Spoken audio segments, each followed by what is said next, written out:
We're going to start here with the breaking news.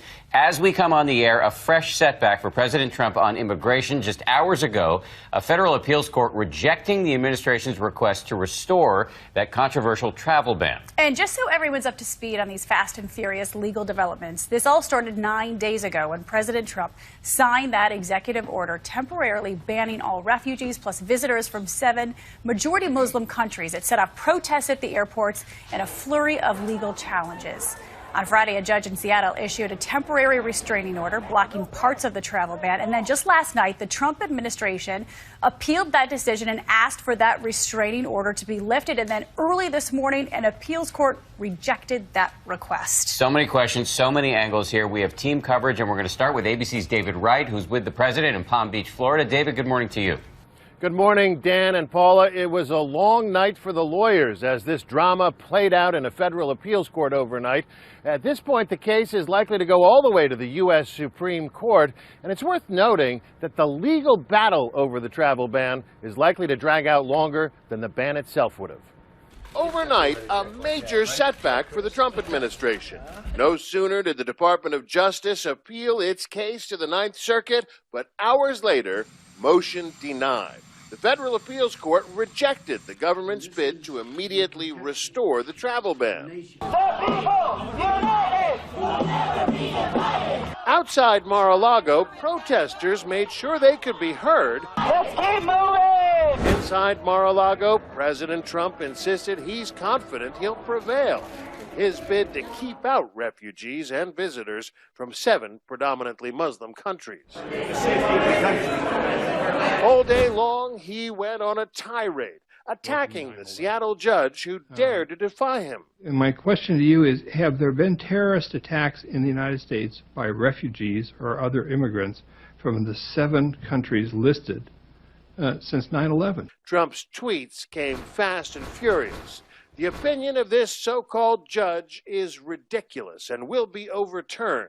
Many very bad and dangerous people may be pouring into our country, a terrible decision, and the judge opens up our country to potential terrorists and others that do not have our best interests at heart. Bad people are very happy. Even as the appeals process continues, at home and abroad, the protests show no signs of letting up. Meanwhile, Trump's answer to Bill O'Reilly in an interview set to air before the Super Bowl is raising eyebrows as well. Do you respect Putin? I do respect him. Do you? Why? Well, I respect a lot of people, but that doesn't mean I'm going to get along with them. Putin's a killer.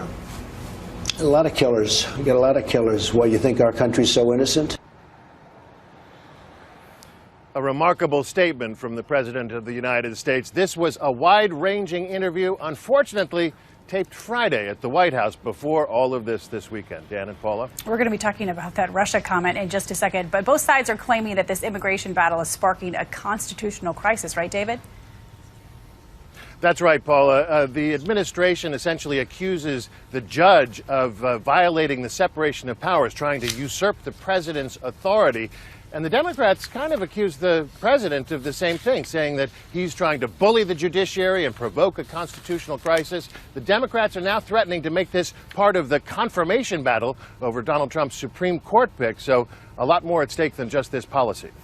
David Wright leading us off from Florida. David, thank you. This question of a constitutional crisis was addressed in an interview between ABC News chief anchor George Stephanopoulos and the Vice President Mike Pence. And George asked the Vice President pointedly about his tweet referring to the judge who issued the temporary restraining order as a, quote, so-called judge. This is a judge who was nominated by President Bush, 99-0, confirmed. How is he a so-called judge? Well, again, there's simply no question under the Constitution and frankly under federal law that the President of the United States has the authority in the interest of national security to determine who has the right to come into this country. And we're going to challenge the judge's order on that basis because the reality is we face a dangerous enemy and the President is determined to use the authority that he has under the Constitution and under the law. But we'll work through the courts to challenge them. But doesn't this judge have the authority to do what he did as well? He certainly does, and that's why the administration is complying with that order as we speak.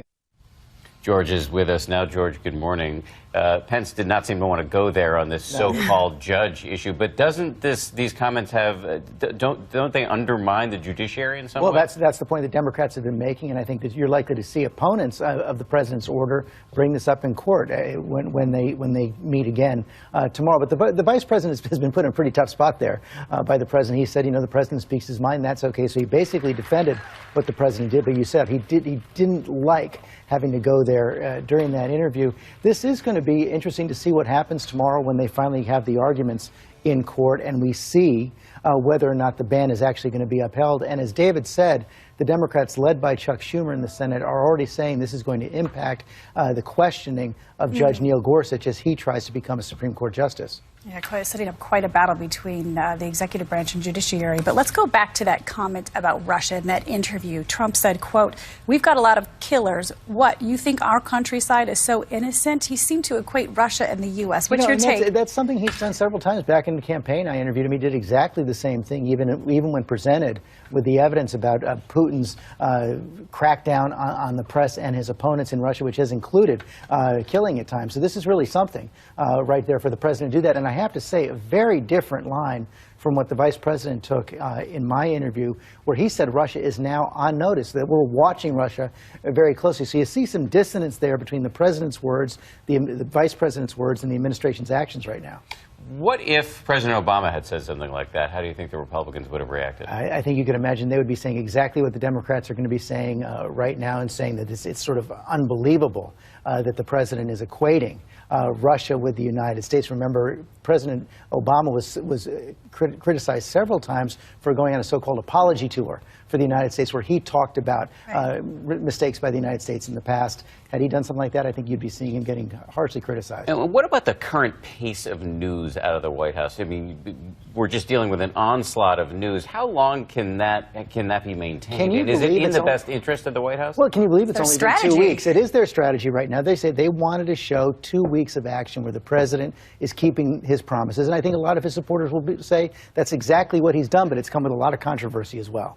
George, thank you. And as always on a Sunday morning, George has a big show. He's going to have the rest of that interview with Vice President Mike Pence, and it's all coming up later this morning on This Week, right here on ABC. George, thanks again. Guys, I saw General Flynn say Iran is on notice. What does that mean exactly? It means we're watching.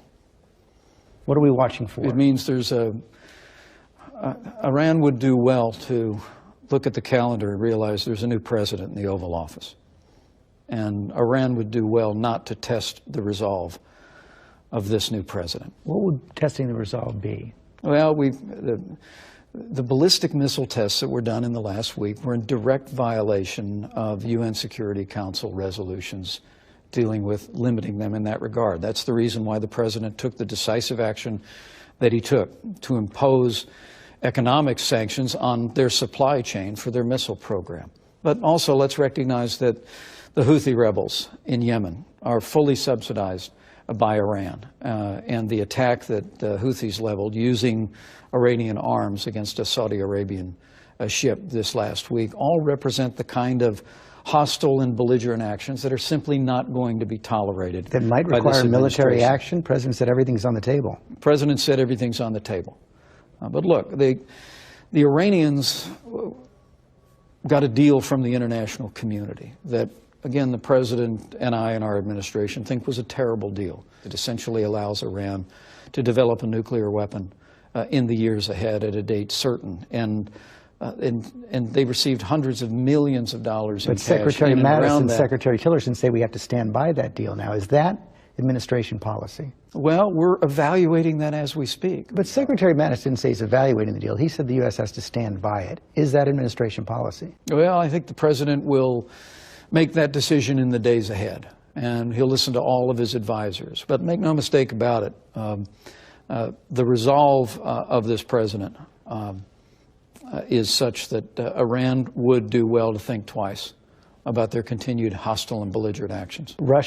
Good evening, I'm Rena Ninen. They're coming back to America. People from 7 predominantly Muslim countries who had been banned from traveling here under President Trump's controversial executive order. 1 week after the rug was pulled out from under their feet, a federal judge in Seattle rolled out the nation's welcome mat again. Immigration supporters celebrated in major cities today while the president lamented on Twitter. What is our country coming to when a judge can halt a Homeland Security travel ban and anyone, even with bad intentions, can come into the U.S.?